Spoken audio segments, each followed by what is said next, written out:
Lions TV, we are sponsored by Regal Elevators and Lifts Consultants Limited, a company that is owned and operated by a Millwall fan, just like every single one of the sponsors you can already see on the screen. If you are going to do a bit of business in 2024, then please keep it in the Millwall family by checking out all of our sponsors' website links in the description below. This is your post-match analysis video for Saturday's final home game of the season. A 1-0 win over Plymouth saw Neil Harris secure 16 out of 18 points since his return to SE16. As always, let's kick off the show by taking a look at the 11 that the gaffer picked to start the match. Okay, so first things first, I said sponsors you can see on the screen. I can't actually see the screen. It's absolutely battered. I dropped my camera at the game on Saturday. One of the questions that people always ask on live streams is, how many away fans are there? And I go, well, they've got sort of 70% of the upper, or they've got the upper and the lower. And Plymouth had the entire upper tier. 2,000 of them turned up. Good noise from them as well. Fair play to their fans. But stupidly, I tried to turn the laptop round so the people on the live stream could see the fans, and I knocked the camera off the wall. Camera I only bought about 3 weeks ago. So it still works, hopefully. I haven't tried to edit anything of it yet. But the screen I'm looking into, where I can see myself, is cracked. So I'm hoping I've got the positioning of it right. But look, there was no cracks in Neil Harris's game plan. Once again, a 1-0 win. And before I get into the game, I'm just going to say this again. You know, I did say that Harris coming back was a masterstroke, was definitely the man for the job. However, going forward next season, I'm not sure if he's the man to take us forward. But he absolutely deserves his chance. And I hope he does. Because he's turned a team of players very low on confidence with no real identity. And some of them not very good, if I'm honest. And I'll get onto that when I cover the Player of the Season awards. I'm not talking about Ryan Leonard. He's turned that around. So maybe with a little bit of budget, and Steve Kavanagh has said that there's going to be a big announcement coming soon. I'm hoping that's investment. But Harris has definitely been away from the club. And in his time that he has, he's definitely improved his trade as a manager, in my opinion. And under Rowett, I was totally bored for 5 years. I'm not insulting Rowett or taking anything away from the fact what he did at the club. But I personally can't help how I felt. I feel extremely bored in every game under Rowett, pretty much all of them. However, Harris has come back and he uses our strengths as a club and what he's learned from his time at the club previously as a manager, and of course as our all-time top goal scorer as a player. But I don't feel that I feel we played just the right amount under Harris. We have a battle, yes, and we draw people into what we want to draw them into and then get the best out of that. But we do play at times. We play at the right times and in the right areas. And we did knock the ball out quite nicely on Saturday. I thought it was a really good atmosphere, considering, nothing to play for. We have, again, sold out on Saturday, and it's been the highest attendances since the 50s. And Steve Kavanagh has pointed towards that, saying that is one massive plus to take from the season. The one disappointment for me out of the day, and I know I keep banging on about this, is that Bialkowski played no part. In my preview, I said, it wasn't in my preview, it was after that, because he got announced he was leaving the club at the end of the season. I will cover that in a separate video, probably this week, or I might leave it till after we're done next week away at Swansea. I did say that on social media, I think it was, give him 15 minutes. And people were saying to me, you're mad, start him.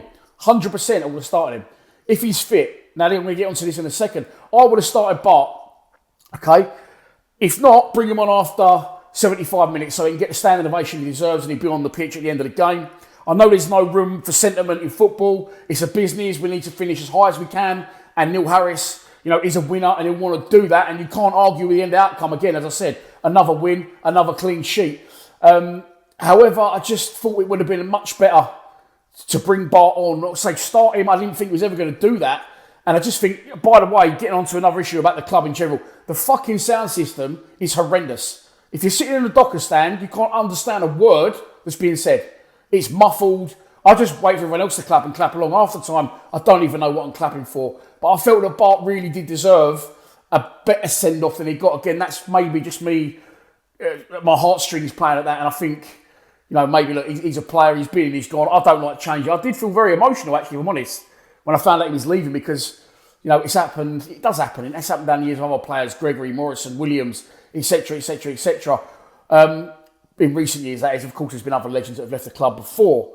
But for me, yeah, we should have maybe started him. I don't think it would have made any real impact on the scoreline. But I did get told the team, or what someone told me that the team was going to be before the game had kicked off. When I was driving to the ground, I found this out. And sometimes, I'll be honest, in the past, I have found out the starting 11, sometimes the night before a game. I've never ever share that. I never tell anyone, obviously, for obvious reasons, until it's posted. And then obviously I'll just say, oh, here's the team. But I'll sometimes know it. I got told that Bart was starting on Saturday. And I got told the rest of the team. Now, when it comes to kick-off, everything else that I got told, and I'm talking Bradshaw in for Obafemi, Watmore and Longman on the wings, Casper the North continuing in midfield with Saville. Everything else was correct other than the Bart in goal. So maybe he wasn't ready. Maybe he was slightly injured. I don't know. He was on the bench.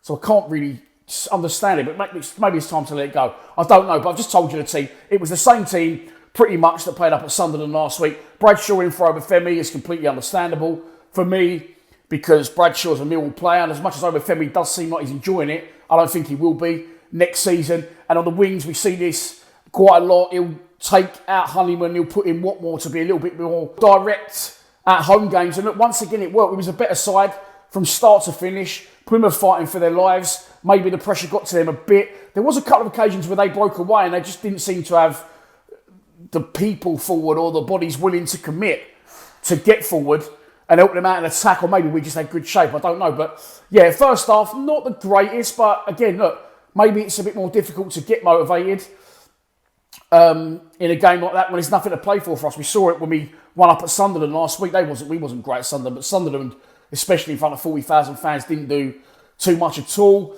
The one chance that's sticking out to me in the first half is a cross actually from Longman that nearly goes straight in. Their keeper does well to tip it over the bar, and they had one shot as well in the first half, which Sarkic stands up well to, saves off his chest out for a corner. I think, actually Leonard had one as well, didn't he? One where it's sort of put into the box, headed out. He sort of couldn't get out his feet at first, and eventually he drills it in to the goalkeeper who saves comfortably. The second half for me was a lot better. We was a lot more in control of the game. Plymouth had a very minor spell where they needed something out of the game. I think it was after we scored, and they had 2 or 3 corners on the bounce, which one headed over the bar and another. Jake Cooper throws his body on the line and makes a good block. That could have gone in. But other than that, second half, I thought we played well. I thought we knocked the ball back nice. We put together lots of 2 and little 3-man moves. I thought Casper the North done really well in the second half. He definitely come into his own and he kept finding himself out on that right wing. And there's a couple of occasions where he's put balls across the box. First one for Bradshaw, who tries a neat finish and the goalkeeper saves well at his near post. Another one, very, very similar. The North again, great ball in, and it's met by Watmore on his left foot. Guys over the bar. S only just over the bar, by the way. And then S.A., great bit of skill, knocks it over his head, turns in the box, and his shot is deflected wide. And you sense the goal was coming. I didn't realise how late it actually did come. 83 minutes, which could be a massive kick in the nuts for Plymouth's season. And I said in my full-time reaction, we put a lot of balls into the box that have been too deep. And again, this one, I thought it had been too deep. It was actually Ryan Leonard that put it in. Sorry, I did say Ryan Longman. They look alike. They got the same similar sorts of names. And they play in the same similar sort of areas of the pitch. It's right over the other side to us. But it was Leonard that put it in. And it just looks like a really basic goal. But it just shows you what good quality can do for you, because it was a fantastic delivery for Leonard. Again, as I said, I thought it was too deep.